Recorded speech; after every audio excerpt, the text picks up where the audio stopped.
cuando se levantó de la oración y vino a sus discípulos, los halló durmiendo a causa de la tristeza, y les dijo: ¿por qué dormís? Levantaos y orad, para que no entréis en tentación. Amén. Padre, en el nombre de Jesús, te damos muchas gracias por esta linda mañana. Gracias por habernos dado el honor de despertar. El milagro de la vida es suficiente razón para adorarte, para honrar y para glorificar tu nombre. Estamos aquí dispuestos a ser investidos del poder de lo alto y hacer que la palabra pueda trabajar en nuestro corazón hoy. Nos entregamos por completo, mente, corazón y voluntad, para que tu palabra pueda hacer lo que tiene que hacer en nuestras vidas. Ayúdanos a tener una comprensión clara de lo que tú haces con nosotros y de lo que tú esperas de nosotros. Perdónanos por nuestros pecados, porque todavía somos personas que, aunque queremos amarte y que aunque queremos servirte y que aunque queremos obedecerte, todavía somos desobedientes en algunas cosas, todavía nos cuesta responder a ese amor y todavía no hemos comprendido a cabalidad qué es servirte a ti. Pero estamos aquí, Señor, porque sabemos que tenemos mucho más que aprender. El Evangelio no es una propuesta de perfección, es tan solo un llamado a la obediencia. Y es aquí en la obediencia en la que podemos empezar a avanzar, a profundizar, hasta que logremos ese propósito por el cual te revelaste a nuestras vidas. Perdónanos, Señor, por nuestros pecados, por nuestros errores, por nuestras faltas, y límpianos a través de esa maravillosa sangre de nuestro Señor Jesucristo, para que nuestras vidas tengan esa plena libertad, y en esa libertad disfrute de la palabra. Ahora mismo, Señor, nos colocamos frente a ti como un depósito para recibir todo lo que tengas, y te pedimos, Espíritu Santo de Dios, que nos ayudes a poner en práctica la palabra. En el nombre de Jesús, amén y amén. Una guerra no convencional. Han pasado 6 años desde el accidente de nuestro hijo menor, y cada vez que lo miro en el avance de su vida, le doy gracias a Dios. En estos días me decía: papá, quiero agradecerte con todo mi corazón por ser mi intercesor. Si algo me enamora de ti, es tu forma de orar. Gracias por ser tan espiritual. Gracias porque, aunque Dios es el que me ha dado la vida, tú eres el instrumento que Dios usa para que mi vida permanezca. Gracias por alimentar mi cerebro a través de lo que tú haces. Y muchas gracias por haberme enseñado que no hay algo más poderoso en la tierra que orar. Eso me da a mí mucha alegría, y todos los días le digo: gracias, Dios, por haberme enseñado a orar. Por haberme enseñado a orar. Porque gracias a la oración constante, sobre todo en ese suceso, logramos obtener la victoria. Y cada vez que me levanto y lo veo y salgo con él, le digo: Señor, muchas gracias, porque definitivamente la oración es fundamental para la victoria y para el éxito de la vida. No ha sido fácil, pero han sido 6 años de entrenamiento. Aprender a orar, aprender a colocar oraciones en el cielo, aprender a entender que orar no solamente es hablar, orar también es escuchar. Una guerra, desde el punto de vista natural, es un combate. Una guerra, desde el punto de vista natural, es un enfrentamiento, es un conflicto.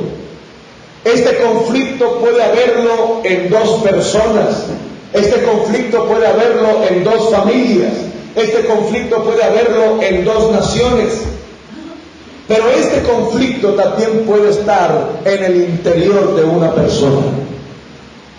En este conflicto se usan diferentes clases de armas, armas blancas como los cuchillos, armas de fuego como una pistola. También se pueden usar los puños o simplemente con la lengua destructiva es suficiente. Pero también esta guerra es una guerra que produce mucho daño en las personas. Según la Biblia, la guerra en el cristianismo es un conflicto espiritual. Es un conflicto espiritual. Por lo tanto, no es convencional. No es convencional. Y si esta guerra espiritual no es convencional, pues tampoco las armas convencionales funcionan para detenerla. En otras palabras, usted no se agarra a puños con Satanás. Usted no se agarra a pistola, usted no coge a un demonio a bala.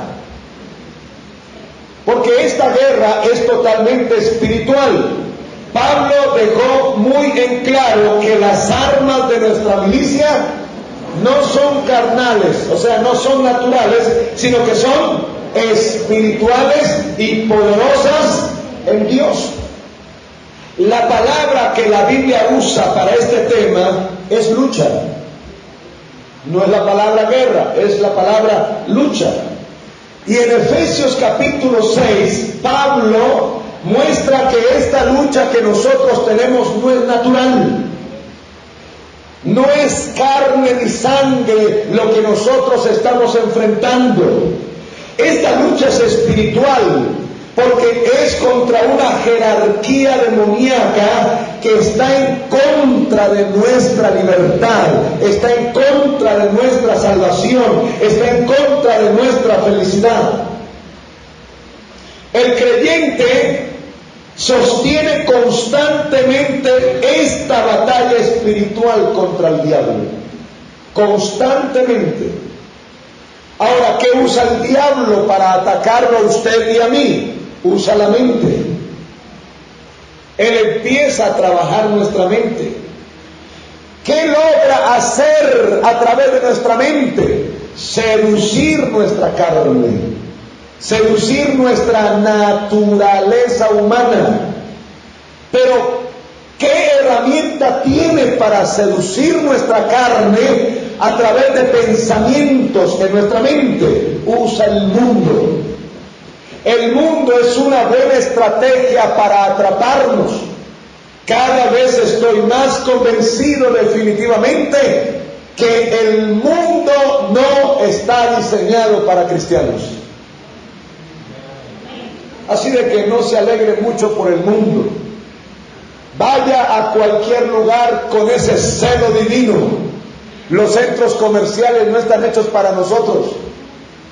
Hay muchos lugares que no están hechos para nosotros, y cuando usted salga tiene que salir como una persona espiritual. No se deje dominar, ni se deje engolonizar, ni permita que el enemigo lo seduzca, porque de repente va a terminar atrapado antes que usted mismo se dé cuenta.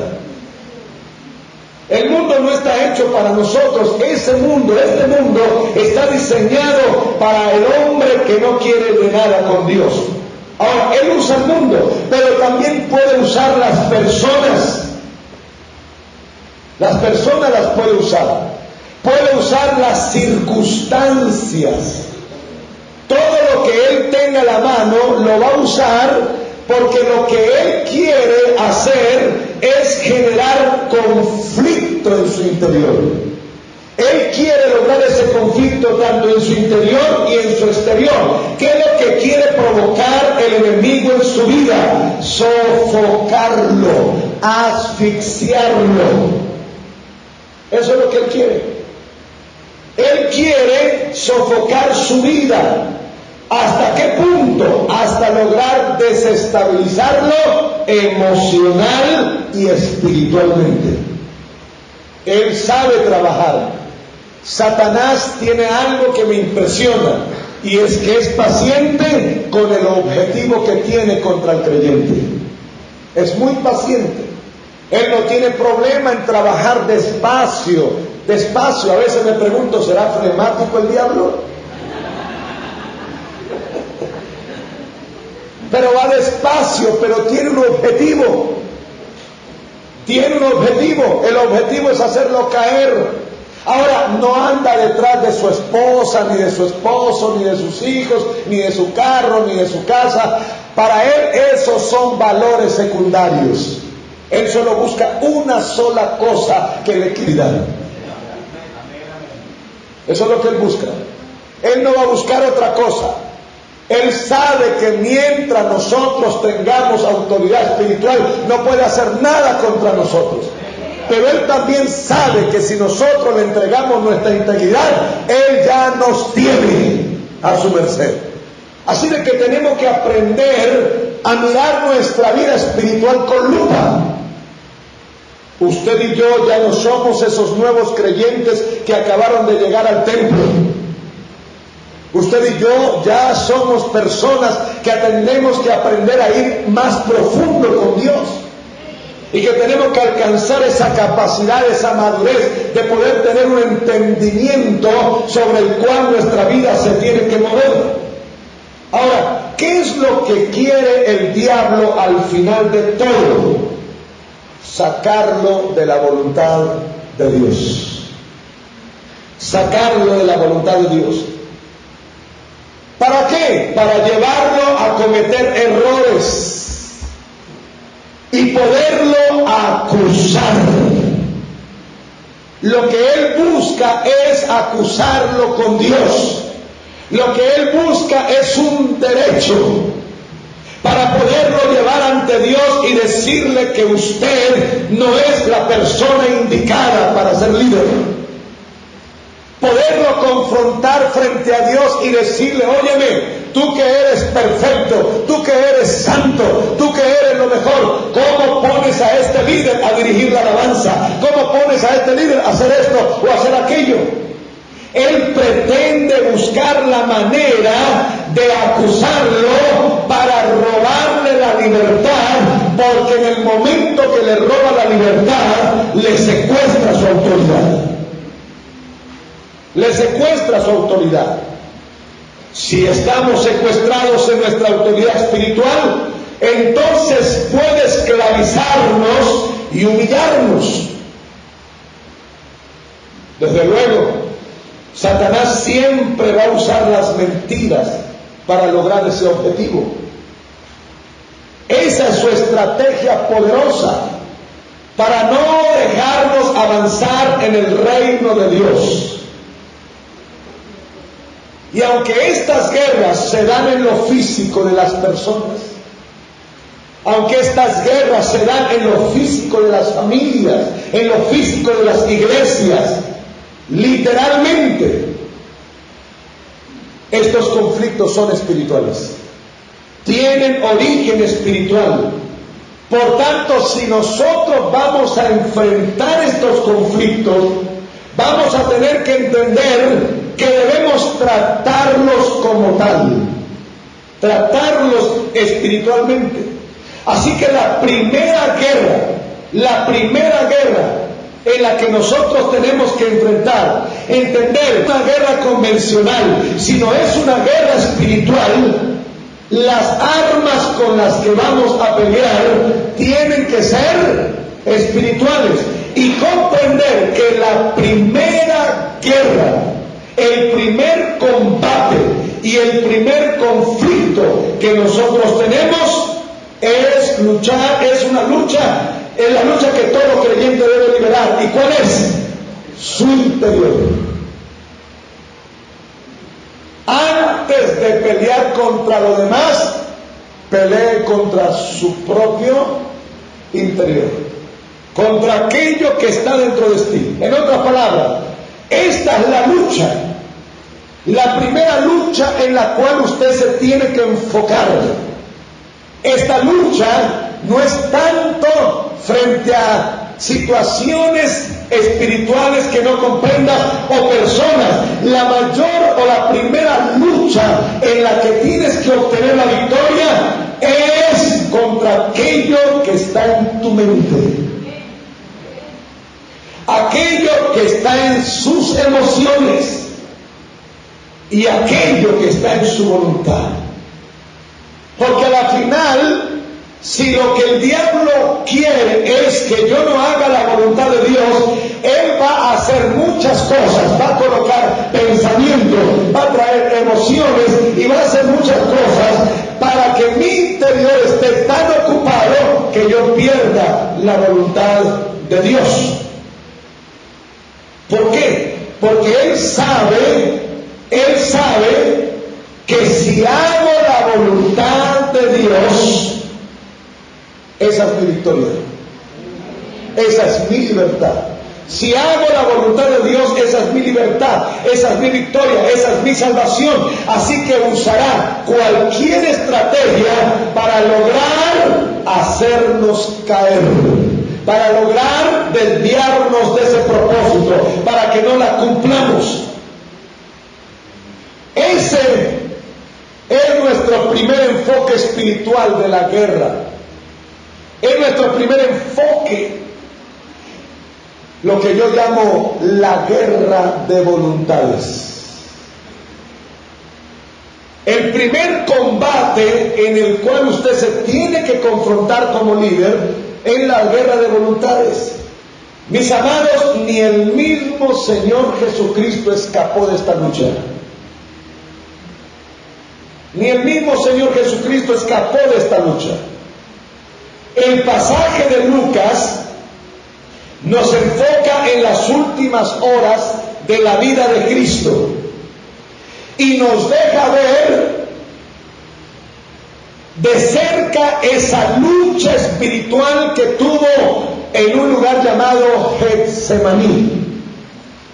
Getsemaní significa prensa de aceite. Prensa de aceite. La prensa de aceite se usaba para generar presión en el olivo y extraerle el aceite que se usaba para diferentes cosas en la nación. Como por ejemplo el aceite de la unción para ungir, como por ejemplo el jabón, como por ejemplo el perfume. Habían varias cosas que hacían con esto del olivo. Ahora, si nosotros pudiéramos oír al olivo, si el olivo pudiera hablar, ¿qué nos diría cuando lo estén pasando por la prensa?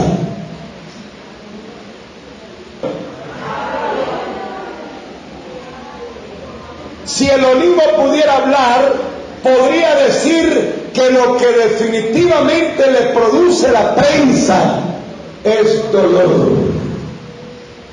Lo que le produce la prensa es dolor. Es dolor.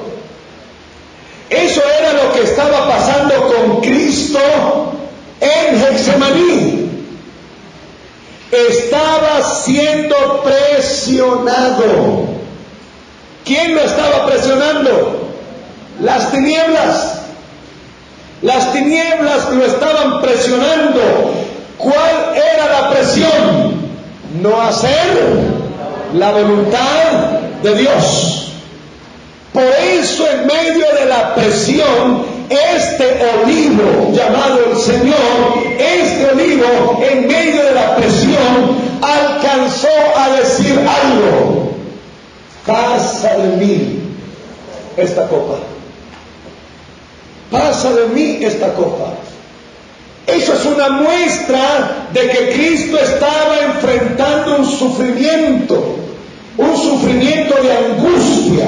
Ese sufrimiento de angustia estaba en su interior y ese sufrimiento de angustia, esa angustia estaba buscando desestabilizar emocionalmente a Cristo. ¿Para qué? Para sacarlo de la voluntad de Dios. Pero la pregunta es, ¿cómo pudo vencer Jesús? ¿Cómo pudo vencerlo? ¿Cómo puedo creyente que se siente sofocado, asfixiado, ¿cómo puede un líder que ya pareciera que no aguanta más?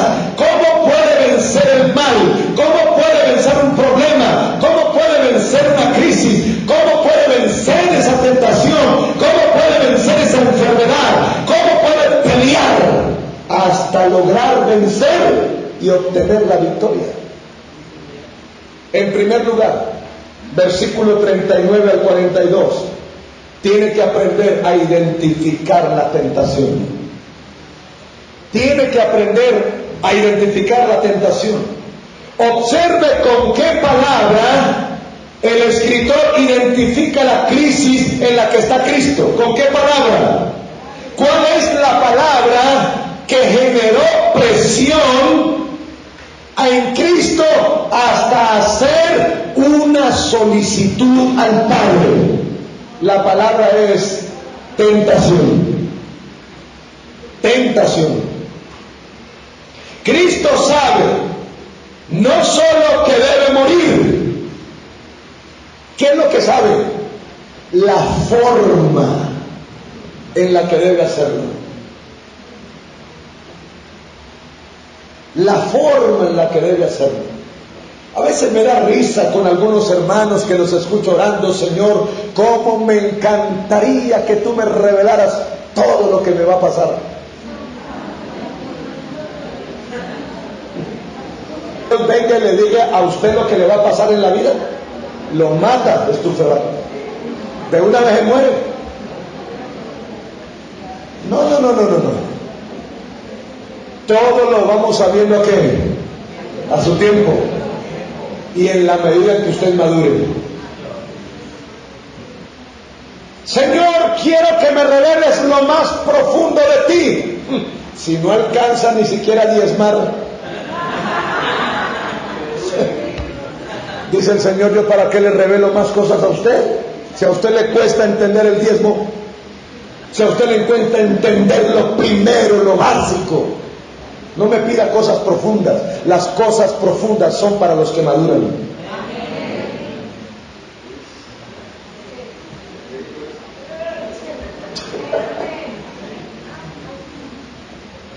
¿Aló? Hay que identificar. Cristo no solamente está en una crisis de angustia porque sabe que va a morir, es que Él tiene clara la forma como le corresponde, y eso está provocando angustia, y el diablo le quiere hacer creer que no es necesario. No es necesario. Así que para Cristo la cruz es algo supremamente pesada y dolorosa.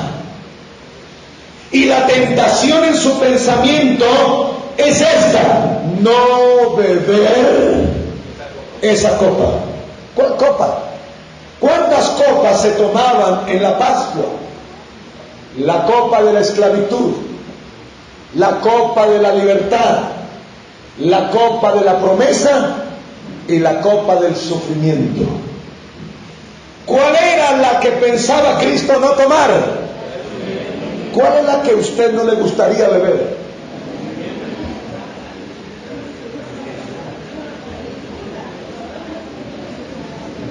Si usted no quería sufrir, entonces ¿para qué se casó?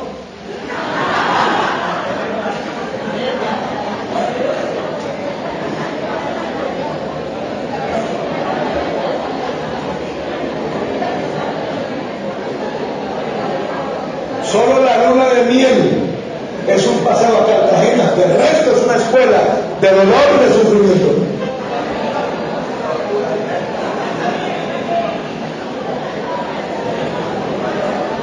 Sí, pastor, yo sabía, después descubrí que con esa mujer que me casé iba a ser un dolor. No, no es su esposa su dolor, es su egoísmo.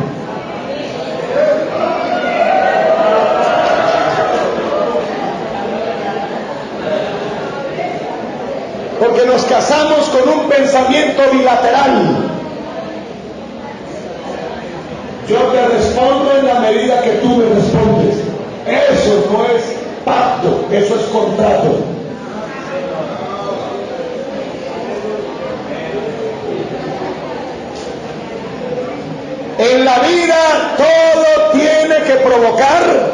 Sufrimiento. ¿Por qué cree que hay que darle una palmada al bebé cuando nace? Porque hay que provocarle llanto para que él tenga la fuerza suficiente y rompa las membranas con las que por primera vez va a respirar por fuera del vientre. Eso es dolor. ¿Qué le empieza a pasar a un adolescente en su crecimiento? Le empieza a doler las rodillas, lo que activa, le empieza a hacer dolor por un lado. El dolor. Pregunto, ¿criar un hijo produce dolor? El dolor es pequeño, pero el dolor es grande. El dolor es grande. ¿El matrimonio produce dolor? Claro que sí. ¿Estudiar produce dolor? Mientras vivamos en esta tierra hay que producir dolor. Ahora, ¿quién le dijo a usted que llegar al liderazgo no iba a producir dolor?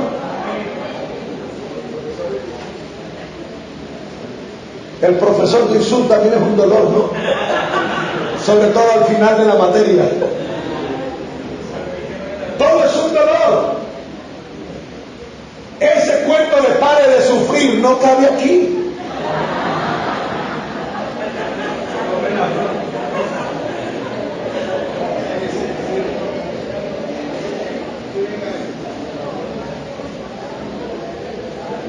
Por eso no es correcto. Hay líderes que vienen y le dicen, pastor,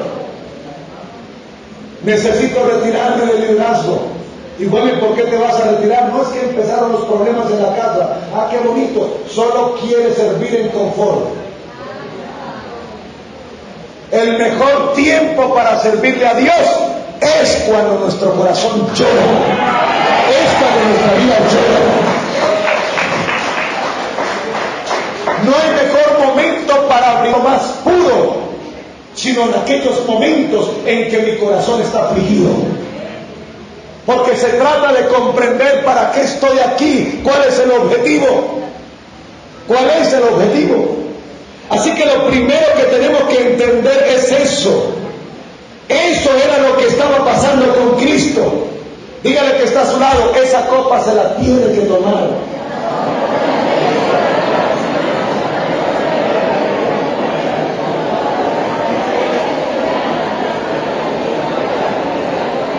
Mis amados, la cuarta copa es Cristo. Y esa es la copa que nos tomamos cuando usted vaya a la cena del Señor. Cada vez que la tome, acuérdese de esto. A usted lo llamaron a pagar un precio. A usted lo llamaron a hacer la voluntad de Dios. Y hacer la voluntad de Dios cuesta. Cuesta. El divorcio tan solamente es la muestra de la incapacidad emocional por cargar la cruz por lo que uno más ama.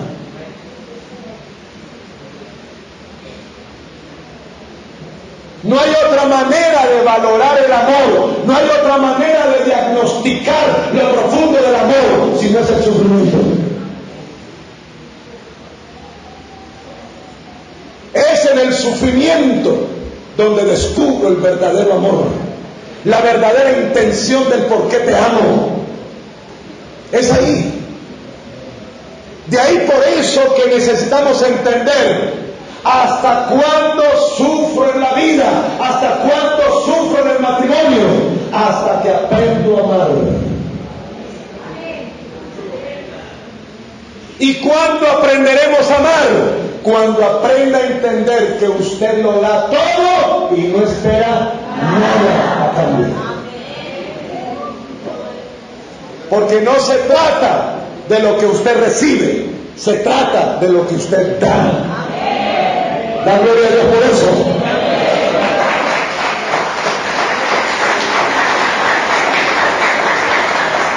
Para poder vencer un ataque del mal y llevar una vida de victoria, tres cosas deben quedar en claro. Primero, ¿cuál es la tentación?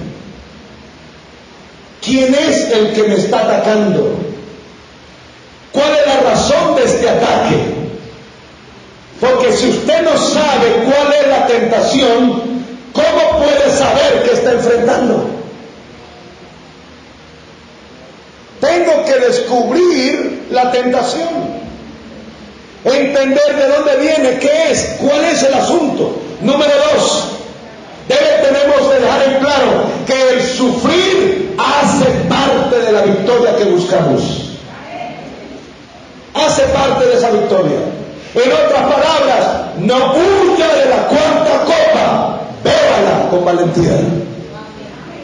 No huya. ¿Cuál? El segundo, que el sufrir hace parte de la victoria que buscamos. Beba la copa con valentía. Cuando hay problemas en la casa, no es el motivo de divorcio. Beba la copa. Beba la copa. Cuando usted tiene un problema con su hijo, no lo expulse, no se aísle, no huya. Beba la copa. Los peores momentos en mi vida son las mejores oportunidades de madurez. No trate de huir de aquello que es lo que más lo hace crecer. No trate de huir de eso. La Secretaría de Educación me pidió el favor orientar a los jóvenes del departamento para su examen del ICFES. Ya hace el segundo año que lo hacemos y los jóvenes llegaron ahí y una de las cosas que pensé enseñarles es qué es realmente el examen del ICFES y empezar a orientarlos, porque a veces vemos las cosas como una tragedia. Muchos llegaban ahí como temblorosos, por eso es que les va mal en el examen, porque en su interior hay tanta agonía que los desestabiliza y un cerebro presionado no puede producir. La memoria no le funciona, la capacidad de comprensión de lectura no funciona, la capacidad de respuesta no funciona. Porque a veces nos vamos frente a una prueba y simplemente vamos con toda una crisis, porque el diablo nos hace creer que en la crisis donde estamos, ahí vamos a perder. Porque a veces es más fácil creerle a las mentiras del diablo que a las verdades de Dios. Identifique. Número 3, ¿qué es lo tercero que hay que dejar en claro? Solo haciendo la voluntad de Dios vencemos el mal que se esconde en nuestra voluntad. Lo repito, solo haciendo la voluntad de Dios vencemos el mal que se esconde en nuestra voluntad. Mis amados, quiero decirles esto: no hay un mejor lugar donde se esconda Satanás que en nuestra propia humana voluntad. El mejor escondite del mal es en nosotros mismos. Es en nosotros mismos. Por eso me encantan las palabras de Cristo y pido a Dios que ojalá pudiéramos decirlas igual. Satanás no tiene nada en mí. Usted y yo no podemos decir eso todavía. Porque si hacemos un análisis profundo, ¿qué vamos a encontrar? Que Satanás todavía tiene cosas en nosotros. En un pensamiento, en un deseo, en una acción, en una actitud, todavía hay cosas. De ahí por eso que la mayor lucha que usted tiene no es el que tiene al lado, es el que tiene dentro de usted mismo. Es lo que tiene dentro de usted mismo. Es la persona que está dentro de usted que se resiste a madurar, que se resiste a crecer, que se resiste a cambiar. Dentro de usted hay una persona que desea cambiar, pero también hay una que no quiere, que se resiste. Esa lucha es la que estamos ahí tratando de hablar. Necesitamos identificar qué se esconde dentro de nosotros, qué se esconde en nuestra mente, qué se esconde en nuestro corazón, qué se esconde en nuestra voluntad. Y escúcheme por favor, No hay otra forma de denunciar el mal que está dentro de nosotros y vencerlo que haciendo la voluntad de Dios. Porque cuando usted hace la voluntad de Dios, quebranta la suya. Pero cuando usted hace la voluntad suya, quebranta la de Dios. Es una guerra de voluntades.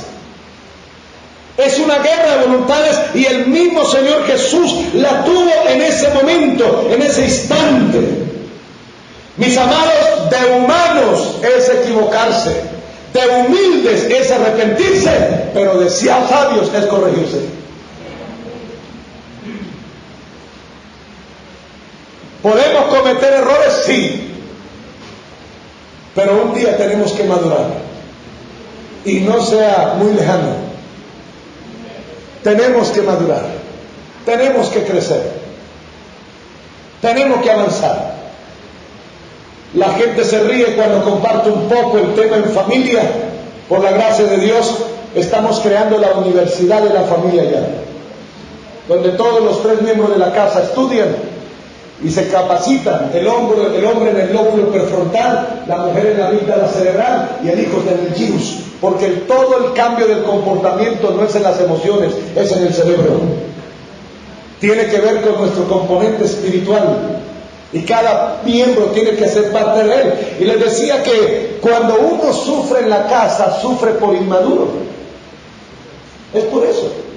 A mí me tocó vivir o tuve que llevar un matrimonio con una mujer que es bien pequeñita pero bien plantada, bien ubicada. Mi esposa no es de las mujeres que pelean, ni alegan, ni gritan, ni dice nada. Ella es bien callada, pero cuando habla se hace sentir. Y cuando empezamos, imagínense, yo vengo de las calles, pandillero, sin papá, sin mamá, un examen psicológico, 98% agresividad.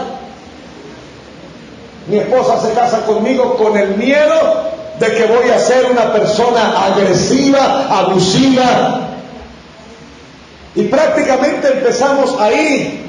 Así que cuando llegaba bravo, porque ese es el problema del hombre es el mal genio. El mal genio es la mejor excusa para escapar del enfrentamiento que le quiere dar su esposa y sus hijos. Entonces cuando el hijo lo llama, cuando la esposa lo llama, él de una vez algo me van a preguntar: ¿qué pasó? Con un grito. El problema es que no se ha dado cuenta que parece puro león viejo. ¿Para qué uso el león viejo, el rugir? Para que las presas, para que los enemigos se vayan y no descubran que se le cayeron, ¿qué? Los colmillos. Cuando un hombre grita en la casa es para esconder la realidad de que perdió la autoridad en su familia. León viejo. Esto va a poner pesado.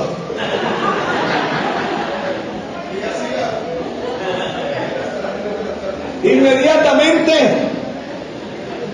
llegaba y ella me miraba y me decía: ¿te pasa algo? ¿Y cuál es la respuesta cuando uno está bravo? Nada. Imaginen, nada, y por dentro está que se muere. ¿Vas a comer? ¿Qué es lo que responde? No. Y el estómago dice: bueno, ¿y a mí por qué me meten en el asunto? Es el problema suyo. Y mi esposa tan preciosa se paraba al frente a mí y me decía: mira, tú sabes que cuentas con una amiga y sabes muy bien que yo te escucho, tú sabes muy bien que eso es lo otro, si quieres hablamos, no te desquites con la comida, come, para saber que a medianoche se va a levantar a comer. Cómase la calientita. Ella hablaba de una manera que no producía rabia, sino que producía era confrontación, pero como uno es bien orgulloso, y cuando veía que no lograba nada decía: mire, para pelear se necesitan dos, más bien quédate aquí y mañana hablamos. Ella se iba a acostar, ¿y cómo cree que me quedaba yo? con una rabia.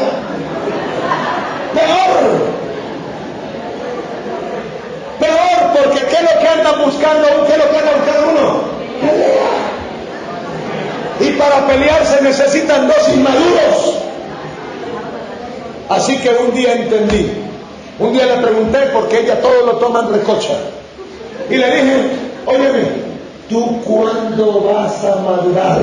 Y me dijo, cuando crezca.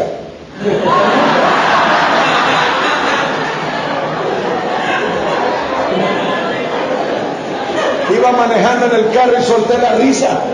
Dije, no, con esta mujer no se puede. Y dije, ¿sabe qué? Lo mejor aquí, para no sufrir más, es madurar. Y dejé de sufrir.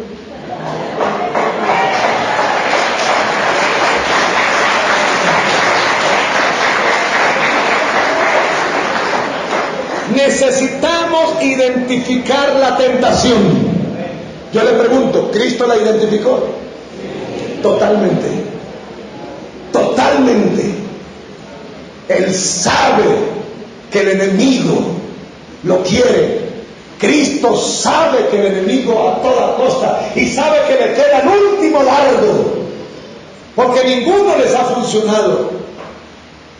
En el desierto Cristo lo venció con la palabra, pero aquí Cristo lo va a vencer con la oración. Porque lo segundo que encontramos es que cuando Cristo identifica la tentación, ¿qué es lo que hace? Intensificar la oración. Identificar la tentación para intensificar la oración. Versículo 43 al 44. Observe que desde el versículo 39 nos deja ver una de las preciosas y poderosas disciplinas de Cristo. ¿Cuál era? La oración. La oración. Definitivamente, la oración es el arma espiritual más poderosa que capacitó a Cristo para identificar y vencer al mal. En cada oración, ¿qué lograba obtener Cristo? Fortaleza de parte de ¿quién? De Dios. Cada vez que Cristo iba a orar, había debilidad en él, pero el Señor venía y lo fortalecía y él podía salir en victoria y vencer el mal. Por lo tanto, si esa fue su historia, que era una tentación, su angustia de crisis. Cuando entendió que era una angustia, esa angustia era una tentación, ¿qué hizo? Intensificó la oración. ¿Qué significa eso? Multiplicó lo que hacía todos los días. Eso fue lo que hizo. Multiplicó lo que él sabía hacer. Multiplicó lo que él sabía hacer. Lo que hizo Cristo era lo que hacía todos los días, solo que ahora lo hizo de manera más profunda. De manera más profunda. Y fue tan profunda esta oración que hizo, que no solamente sudó, sino que se le rompieron los vasitos sanguíneos. Porque dice que su sudor era como ¿qué? Mis amados, el buen hábito de orar diariamente prepara mi espíritu para ser más profundo en tiempos de tentaciones. Se lo repito. El buen hábito de orar diariamente prepara mi espíritu para ser más profundo en tentaciones más terribles.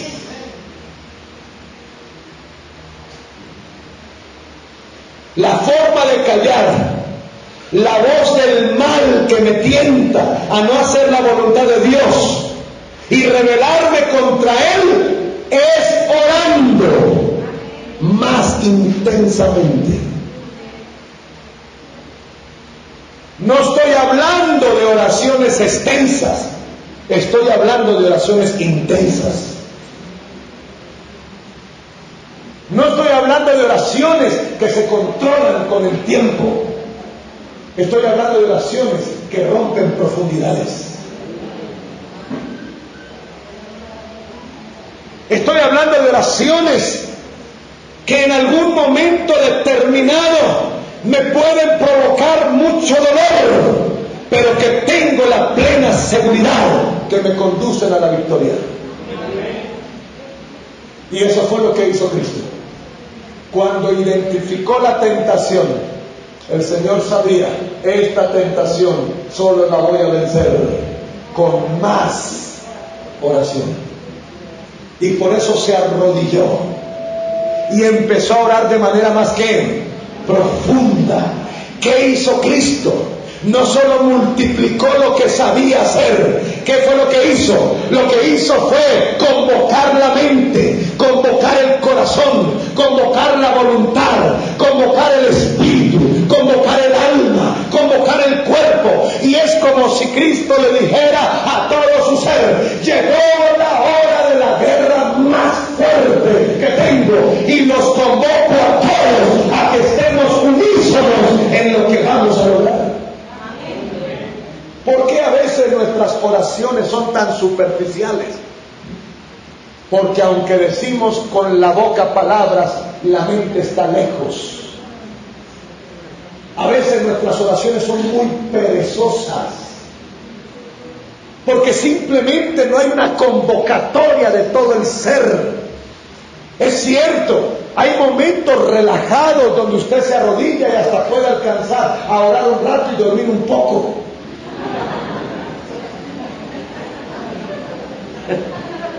Porque algunos se han dormido.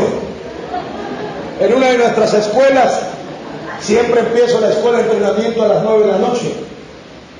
No lo hago casi en el día. Y uno de los que fue a orar se sentó en la parte de atrás. Algunos cuando van a la oración llevan gafas oscuras.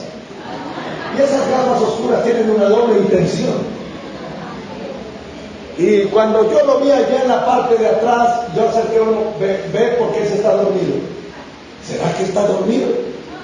Y me fui hasta allá y me quedé mirándolo así por entre las gafas.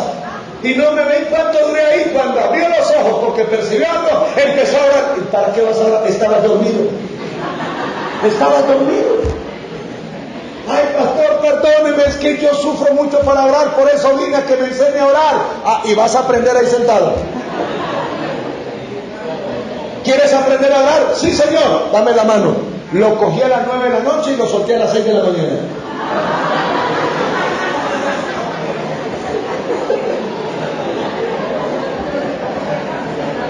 Usted vino a orar, no a dormir. Yo sí sentía a medianoche que arrastraba a alguien, pero...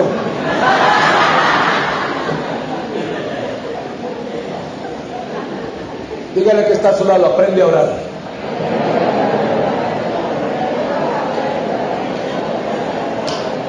Y escúchame esto, hay momentos en que tú te puedes relajar en tu oración, pero en un instante de tentación, si no tienes convicción espiritual de quién es el que te está atacando, nunca harás la oración que te saque a la victoria. Cristo no puede jugar con ese momento. Cristo sabe que es una trampa. Cristo está siendo atacado en su humanidad. Y si hay algo bien difícil en la vida de un líder, es su propia humanidad, no es el pastor. Es su propia humanidad. Y su humanidad tiene que, en ese momento, protegerla, y la mejor manera de proteger nuestra propia humanidad es con las convicciones que nos dejan nuestros buenos hábitos continuos. Una persona que no tiene el hábito de orar nunca tendrá la convicción de una guerra espiritual. Nunca. Nunca. Siempre he creído que no hay otra manera de lograr la victoria. Por eso cuando mis hijos se rebelaron, les quedó poco tiempo para mantener rebeldes. Muy poco tiempo. Solo pudieron experimentar 6 meses de rebeldía. No pudieron experimentar más. Porque la rebeldía de un hijo va hasta la convicción espiritual de su padre.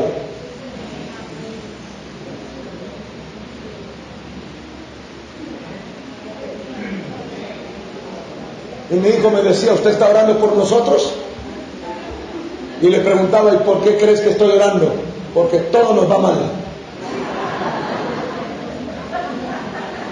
Mi hijo mayor le decía al menor, le decía, mire, eso no nos pongamos a pelear con papá. Usted sabe que ese hombre, cuando se encierra en un cuarto, no hay quien lo pare. Mejor hagamos caso. Ellos aprendieron a conocer el poder de la oración en un padre. Y yo les dije, mire, yo con ustedes no peleo, pero ustedes saben dónde logro mis victorias. ¿No quieren a las buenas? Vamos a ver. 90 noches sin dormir orando por la conversión de mis hijos, y a las 90 noches tuvieron que enfrentarse al mismo Dios y se convirtieron. No pelee con los hombres, mantenga la lucha espiritual, la guerra espiritual. Esto no es un asunto convencional. Póngase usted a darle palo a un adolescente a ver si lo endereza.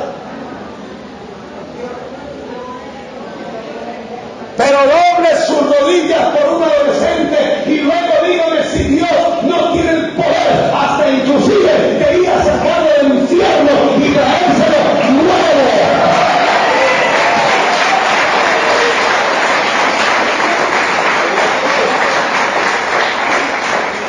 A veces los pastores y los amigos que me dicen, oiga, qué muchachos más especiales. Y yo por dentro digo, ay, si supieran. ¿Qué es lo que ha costado? Orar. El diablo es astuto. El diablo quiere acabar tu vida. El diablo quiere denigrar tu liderazgo. El diablo quiere acabar tu familia. El diablo no quiere verte feliz. El diablo quiere humillarte. Pero hay algo poderoso en la oración, que cuando tú aprendes a orar, obtienes la victoria. No importa que te toque llorar, sufrir, lo que sea, pero que la victoria la tienes.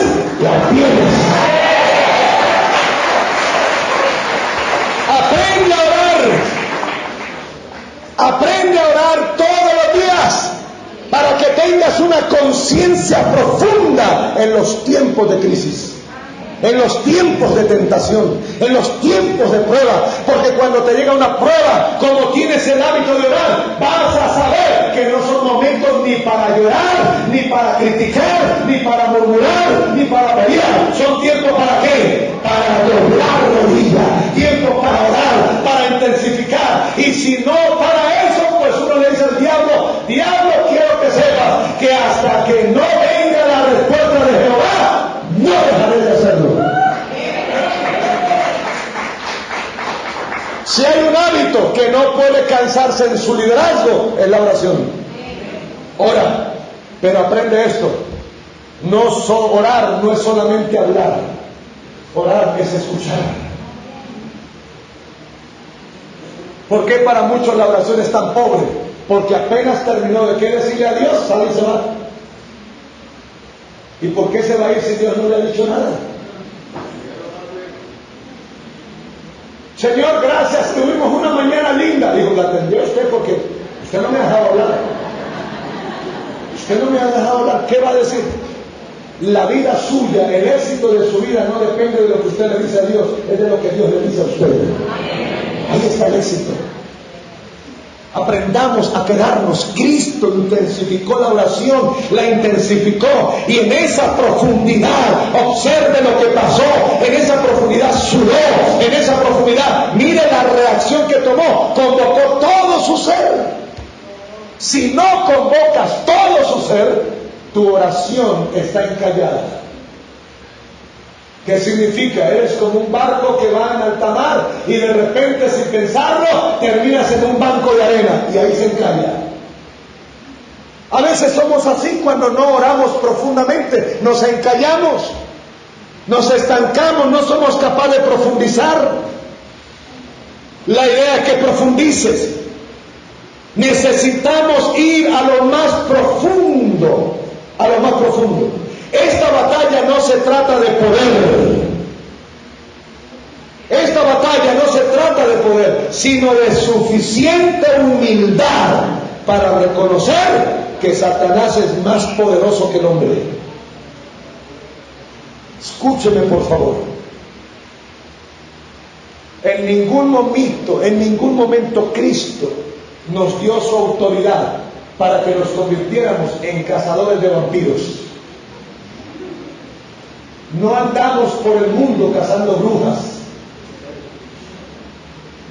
Esa no es nuestra tarea. Nuestra tarea como guerreros de Dios, nuestra tarea como líderes del Señor, no es andar con un bulto del sal al hombro y con ajos y una estaca a ver dónde encontramos algo para clavarlo en el corazón. Esa no es nuestra tarea. Él nos dio su autoridad para que entendamos algo, que en el mundo tendremos aflicciones, que parte de esas aflicciones serán ataques del enemigo, y que tenemos que comprender que el diablo, sus secuaces son más poderosos que el hombre.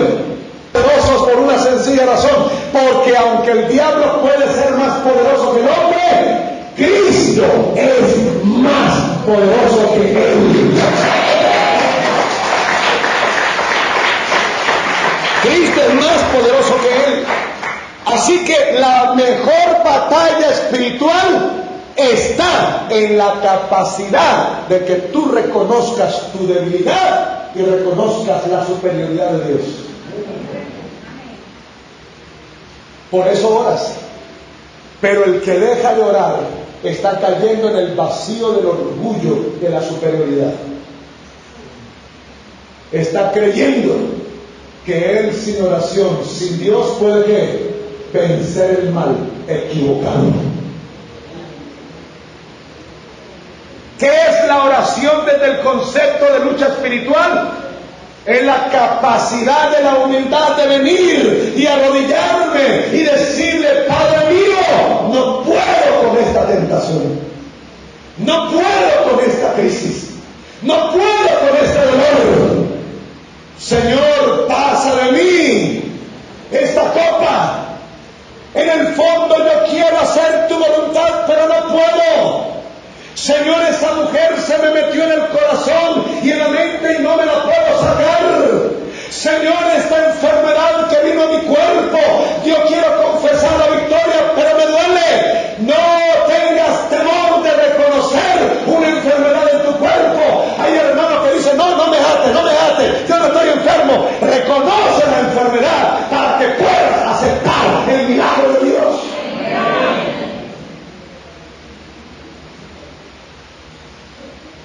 ¿O acaso Cristo no está haciendo eso?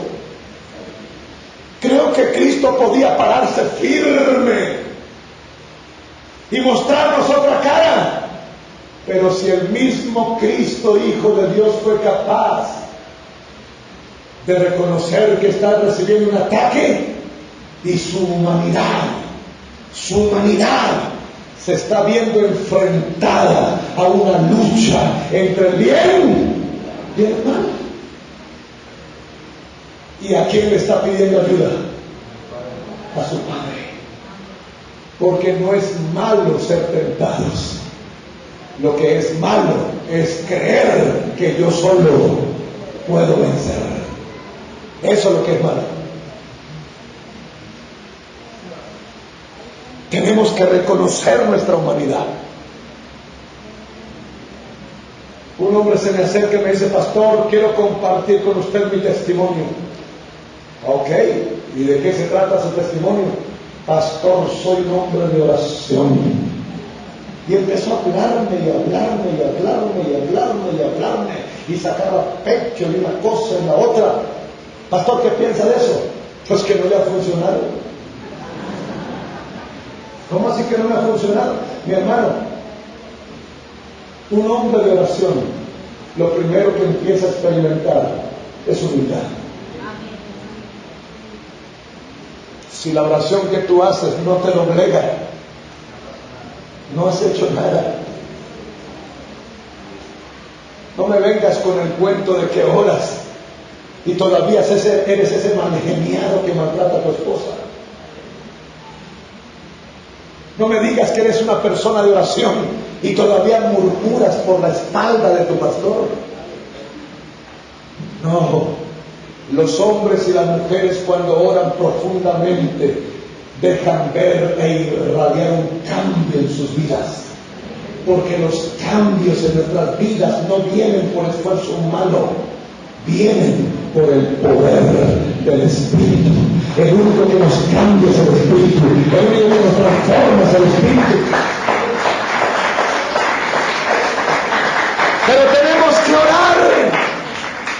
Mi amada y mi amado, no pretendas creer que vas a multiplicar en un momento de tentación algo que no vives en tu diario vivir.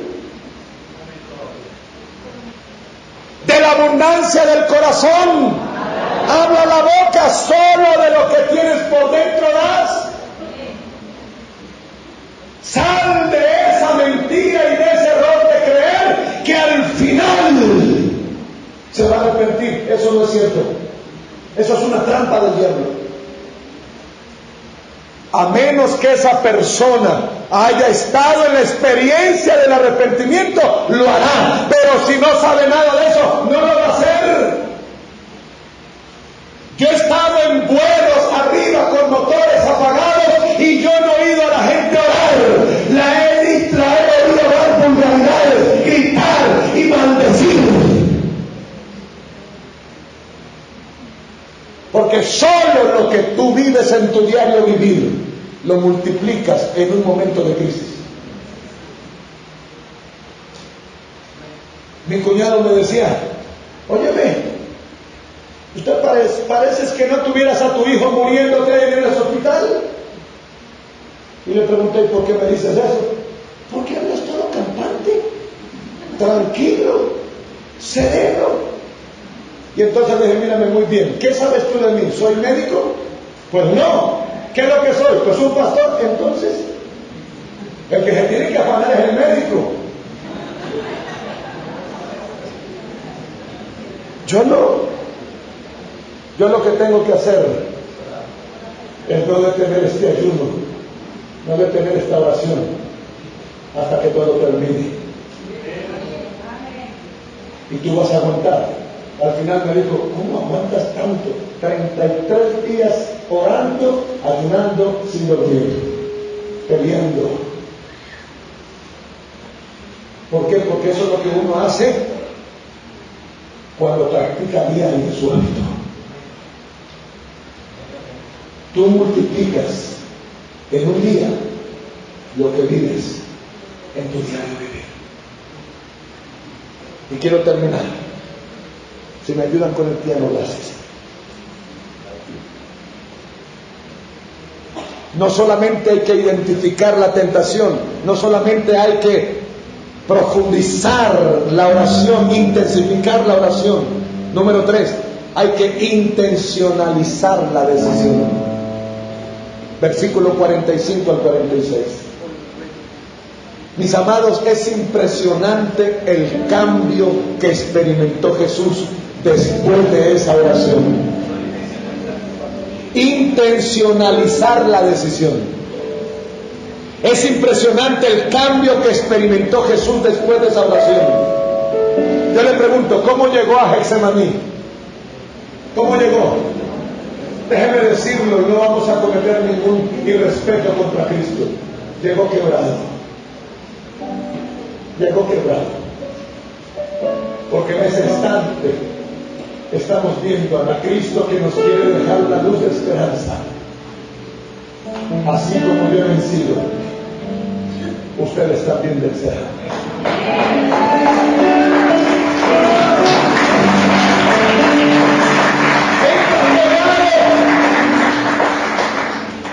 Mire, el hombre poderoso de la tierra le está diciendo a sus compañeros, acompáñenme a darle. Es muy triste cuando su pastor invita a sus líderes y les dice, acompáñenme a orar. Porque a veces nos acostumbramos a ver a nuestro pastor como el fuerte, el duro. ¿Quiere que les dé un consejo? Acostúmbrense a ver la humanidad de su pastor. Y cuando pida oración, acompáñenlo. Porque no hay una decepción más grande que solo tener amigos para lo bueno, pero no tener amigos para el momento difícil. Acompáñenme a orar. Oren porque estoy angustiado.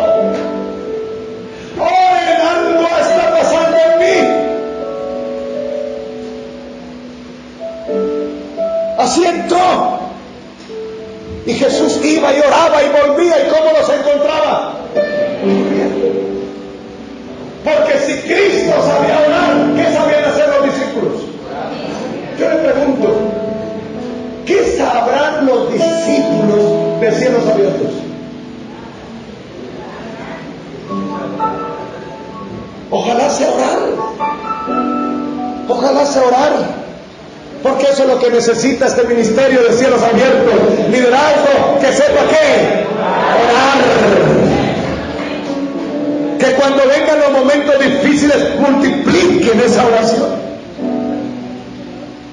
Pero yo le pregunto, después de esta oración, ¿cómo salió Cristo? Firme, en victoria. Mi hermano, usted puede ver a Cristo después con esa convicción. A tal punto que fue y le dijo: ustedes todavía siguen orando, siguen durmiendo, ya dejen de dormir, váyanse, vámonos que llegó la hora. Qué bonito, Dios le respondió la oración, no le tocó beber la cuarta copa. No, ni creas que cuando tú ores es para evitar que te tome la cuarta copa, es para que te fortalezcas y te la tomes toda. La oración no es la excusa para buscar otra salida. La oración es el mejor momento para ser fortalecido e ir y hacer lo que Dios dijo que tenemos que hacer. Jonás, entre más te vayas lejos, más vas a sufrir. Observe que él compró el billete y se alejó de Dios. No quería hacer la voluntad de Dios, pero cuando le tocó arrepentirse, ¿a dónde lo soltó Dios? Al lugar de donde le escapara. Yo le pregunto, ¿a dónde mandó Dios a Agar? ¿A dónde la mandó? A que regrese y se ponga sumisa ante la persona que la humilló y la hizo huir. Porque la discapacidad más grande del ser humano es el miedo. Y el miedo solo lo vamos a vencer en el mismo territorio donde somos atacados. No es huyendo que lo lograremos, es enfrentando. Observe que él ahora cambió. ¿Qué le dijo? No se haga mi voluntad, sino la tuya. Viene el ángel, lo fortalece, se levanta y cuando sale de Getsemaní, no sale angustiado, no sale indeciso, no sale con una crisis. Él sale en victoria, caminando firme, le pisoteó la cabeza a Satanás, le protegió. Yo sea que he venido. Yo sea que he venido y hago la voluntad de mi Padre, porque para eso he nacido. Escúcheme, un padre existe para proveer, pero un hijo existe para obedecer. En la medida que un hijo entiende que la obediencia es la puerta de sus oportunidades, será bendecido. A medida que un hijo crece en la desobediencia y en la rebeldía, ni la comida de los marranos se merece. Eso está en la Biblia. Obedecer. Obedecer es la victoria de la oración. Obedecer. Nunca ores para creer que no te tienes que tomar la cuarta copa. Cuando ores, entiende que lo que tú necesitas es ser fortalecido por Dios para ir y hacer lo que tienes que hacer. Porque cuando tú terminas de hacer lo que tienes que hacer, acabas de vencer el mal que se está escondiendo en ti. ¡Aleluya! Acabas de vencer el mal que se escondía en ti. La obediencia lo desnuda, la obediencia lo exhibe. Por eso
Si no mueres en este retiro, a lo que tú eres, a lo que tú quieres hacer, nunca le darás la sonrisa a Dios de ver en ti su humanidad.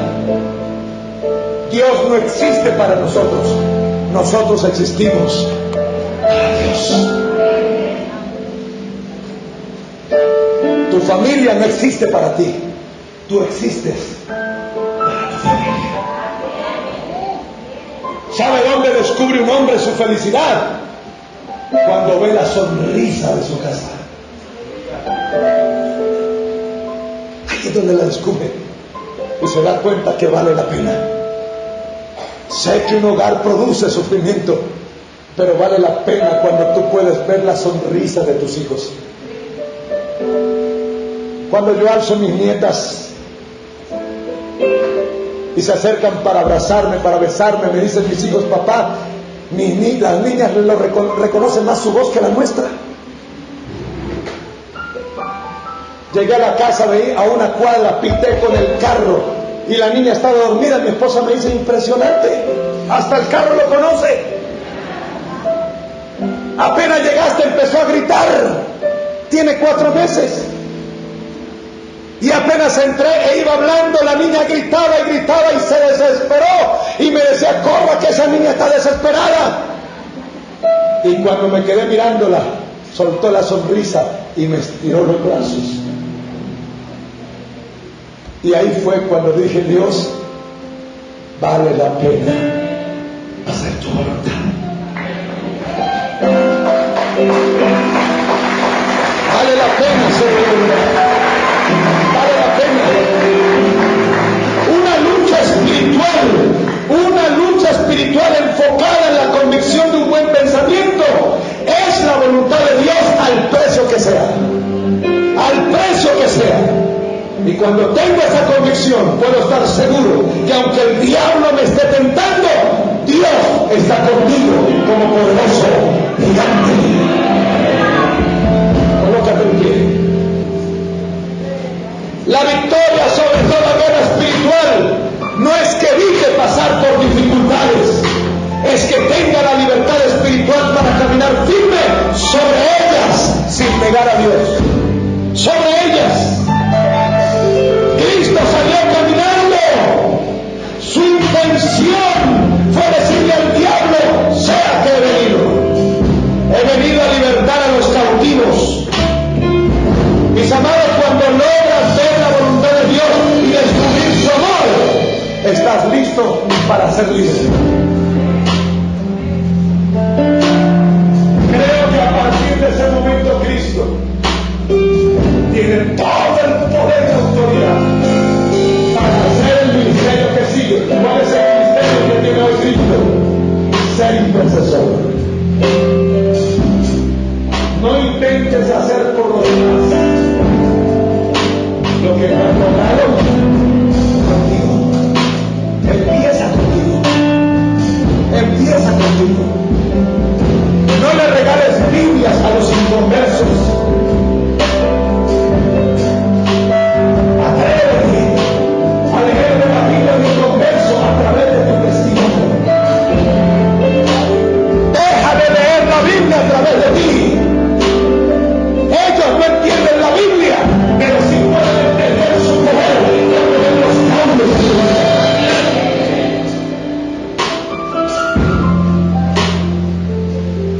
Así que la prioridad en tu liderazgo no es liderar a otros, es liderar con toda autoridad tu humanidad, tu humana debilidad, y tienes que entender que solo aprendiendo a orar lo lograrás. Si del olivo brota aceite, ¿qué brota de la oración? Unción. ¿Qué le está haciendo falta al liderazgo de hoy?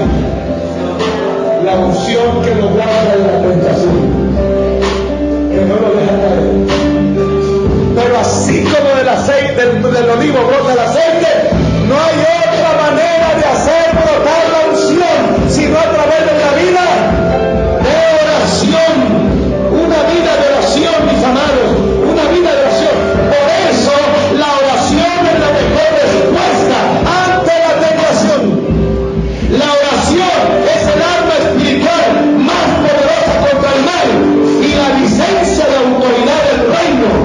victoria.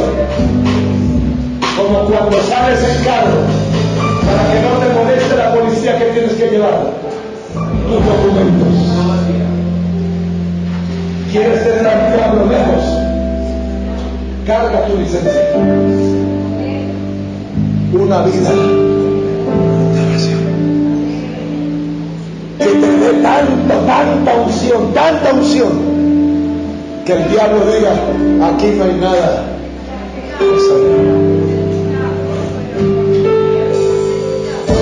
Pastor, ¿cuál es mi primera batalla? El primer nivel de mi batalla. Tú mismo. Y yo no sé cuántos vinieron a morir aquí hoy. No hay otra manera de hacer la voluntad de Dios sino muriendo a la nuestra. No le permitas al diablo esconderse dentro de ti. Denúncialo. Y si hay alguno que quiere morir conmigo hoy, venga.